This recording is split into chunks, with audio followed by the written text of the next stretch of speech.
जी हाँ दोस्तों, north Korea खुलकर उतरा ईरान के सपोर्ट में। देर रात दागी 10 से ज्यादा मिसाइलें। बहुत स्वागत है आप सभी का। आप देख रहे हैं द राजनीति का विशेष सेगमेंट खबर और विश्लेषण। मैं हूं जब्बार खान। दोस्तों, आखिर 19 और 20 जून की रात में ऐसा क्या हुआ कि अचानक नॉर्थ कोरिया ईरान के साथ में खुल करके उतर आया। आखिर अब अमेरिका और इजराइल नॉर्थ कोरिया, रूस और चाइना के सामने किस तौर पर बेबस नजर आ रहे हैं? तो क्या इजराइल अब ईरान के खिलाफ हमले रोक देगा? क्या अमेरिका अपने फैसले को वहीं पर स्टॉप करने जा रहा है?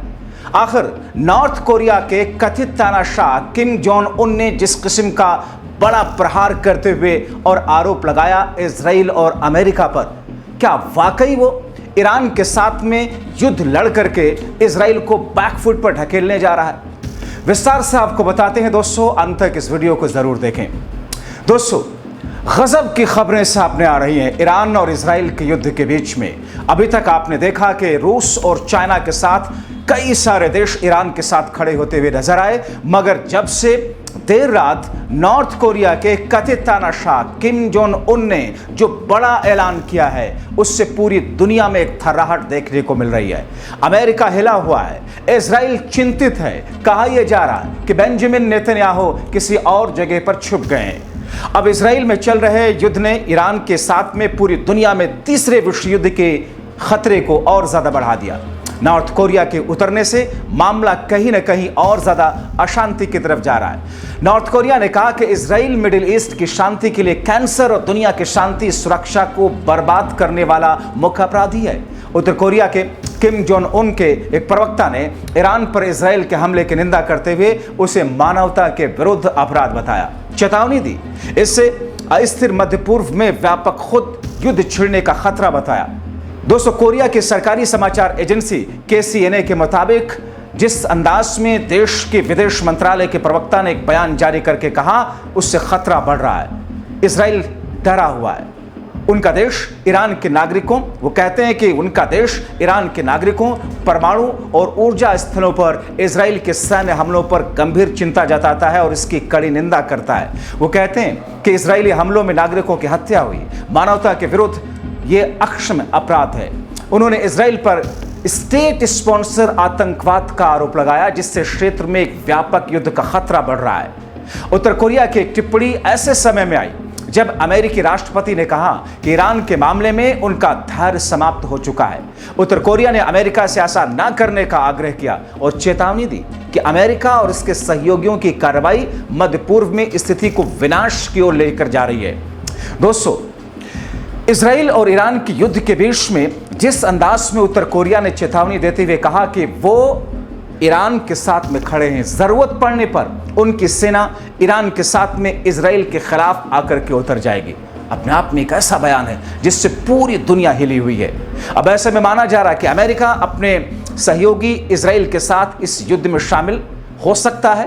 दोस्तों, इसी बीच में वॉल स्ट्रीट जर्नल के खबर के मुताबिक जिस अंदाज में उन्होंने अपने सहयोगियों से कहा कि ईरान पर हमले की प्लानिंग को मंजूरी दे दी है डोनाल्ड ट्रंप ने, मगर अब जबकि नॉर्थ कोरिया ने इस बीच में हस्तक्षेप करके ईरान के साथ खड़े होकर के, ईरान के लिए खड़े होकर के इजराइल के खिलाफ कदम उठाने की बात की है, ऐसी स्थिति में डोनाल्ड ट्रंप हो या फिर इजराइल के प्रधानमंत्री बेंजामिन नेतन्याहू, दोनों ही सख्ते में।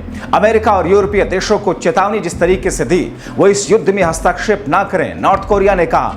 कोरियाई विदेश मंत्रालय के प्रवक्ता का जो बयान आया कि जिस अंदाज में जो स्थिति है, वो ये साबित करती है कि अमेरिका और इजराइल किस तौर पर मनमाना रवैया अपना रहे हैं। अब ऐसी स्थिति में शुरुआत में जो बात कही कि कैंसर की तरह इजराइल है, आतंकवादी की तरह वो बिहेव करता है, और ऐसे में उनका यह कहना कि साहब ईरान के साथ में खड़े हुए हैं, युद्ध की आग को हवा दे रहा अमेरिका, इजराइल मनमाना तरीके से ये सब कुछ अपना रहा है, ईरान के संप्रभुता को हम किसी तरीके से खतरे में पड़ने नहीं देंगे। दोस्तों, एक तरफ नॉर्थ कोरिया ने अमेरिकी और इजरायली जो पूरी हवा है उसको न सिर्फ निकालते हुए दक्षिण कोरिया के ऊपर भी देर रात 10 से ज्यादा रॉकेट दागे। दक्षिण कोरिया की सेना ने यह जानकारी दी उत्तर कोरिया की राजधानी में वहां पर सुनान शहर से रॉकेट दागे गए। साउथ कोरिया का कहना है कि नॉर्थ कोरिया ने कम दूरी वाली बैलिस्टिक मिसाइलों से हमला किया। उत्तर कोरिया ने फिलहाल किसी तरह के नुकसान को लेकर जानकारी साझा नहीं की है। अहम बात यह है कि संयुक्त राष्ट्र सुरक्षा परिषद के प्रस्ताव ने उत्तर कोरिया को बैलिस्टिक मिसाइलों के इस्तेमाल पर प्रतिबंध लगाया है। हालांकि फिर भी इसका इस्तेमाल नॉर्थ कोरिया कर रहा है। आपको बताएं कि नॉर्थ कोरिया ने ये मिसाइलें उस हवाई ड्रिल के ठीक एक दिन बाद दागी जिसमें साउथ कोरिया, जापान और अमेरिका ने हिस्सा लिया था। इस ड्रिल का आयोजन साउथ कोरिया की ओर से अपने त्रिपक्षीय सुरक्षा सहयोग को मजबूत करने के प्रयास के तहत किया गया। साउथ कोरिया की ली जे युंग सरकार के तहत इस तरह के ड्रिल की पहली बार आयोजन इसको किया गया, जिसमें साउथ कोरिया के F-15K, अमेरिकी F-16 और जापानी F-2 विमान शामिल रहे। आपको बताएं दोस्तों कि उत्तर कोरिया और नॉर्थ कोरिया के बीच पिछले साल से तनाव और ज्यादा बढ़ गया, जिसकी शुरुआत 1950-53 के कोरियन युद्ध से हुई थी। इसके बाद दोनों देशों के बीच सिर्फ सीज फायर हुआ, किसी तरह की संधि नहीं हुई। आज भी दोनों देशों के बीच में सैन्य, राजनीतिक और वैचारिक संघर्ष जारी है। उत्तर कोरिया लगातार मिसाइल परीक्षण कर सियोल को डराता है, जबकि दक्षिण कोरिया अमेरिका के साथ सैन्य अभ्यास करता है। इस वजह से नॉर्थ कोरिया नाराज रहता है। हाल ही में उत्तर कोरिया ने दक्षिण कोरिया में पत्तियों और कचरे से भरे गुब्बारे भेजे और दोनों देशों के सीमावर्ती क्षेत्र में लाउड स्पीकर से प्रचार भी शुरू किया गया था दोस्तों।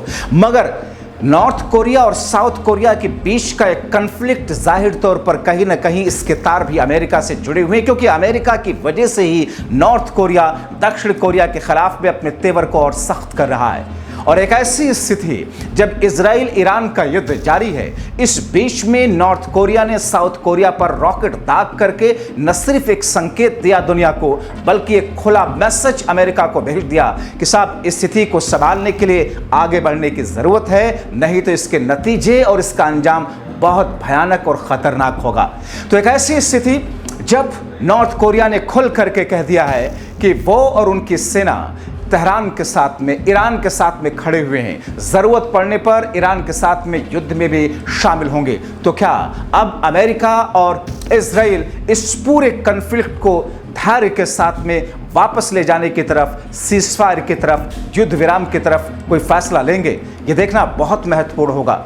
आपको बताएं कि इसी बीच में जिस अंदाज में एक दिन पहले डोनाल्ड ट्रंप ने जो चेतावनी दी कि इजराइल पर हमले के लिए उन्होंने अपने यहाँ अपने सैन्य अधिकारियों के साथ में मिलकर के जो बैठक हुई उसमें एक तरीके से सहमति जता दी थी।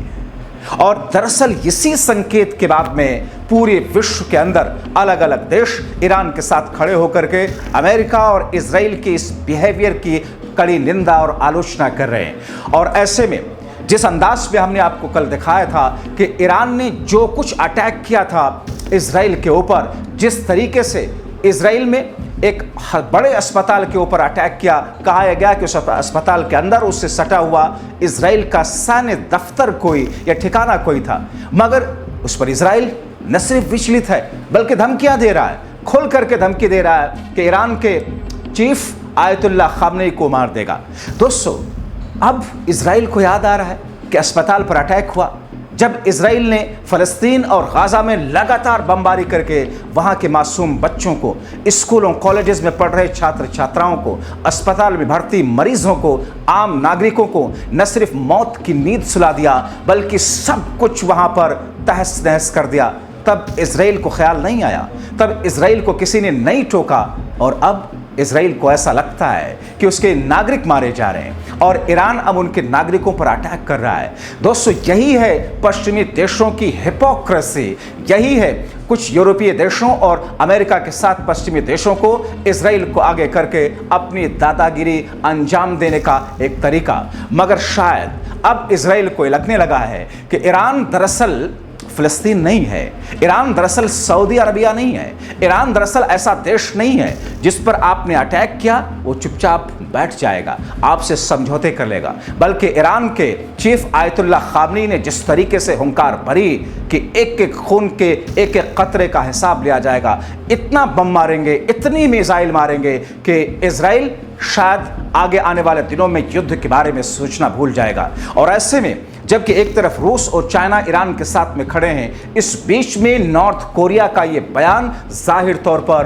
पूरी दुनिया के लिए एक बड़ा झटका है। अमेरिका और इजराइल के लिए एक बड़ी न सिर्फ चेतावनी बल्कि आगे की रणनीति को दोबारा से ठीक करने, युद्ध विराम की तरफ ले जाने के लिए ये नॉर्थ कोरिया की तरफ से दिया गया बयान शायद मील का पत्थर साबित हो। दोस्तों, आपका क्या कहना है? अपनी राय कमेंट बॉक्स में जरूर लिखें। अभी के लिए इस वीडियो में इतना ही। अंत तक वीडियो देखने के लिए आप सभी का बहुत शुक्रिया।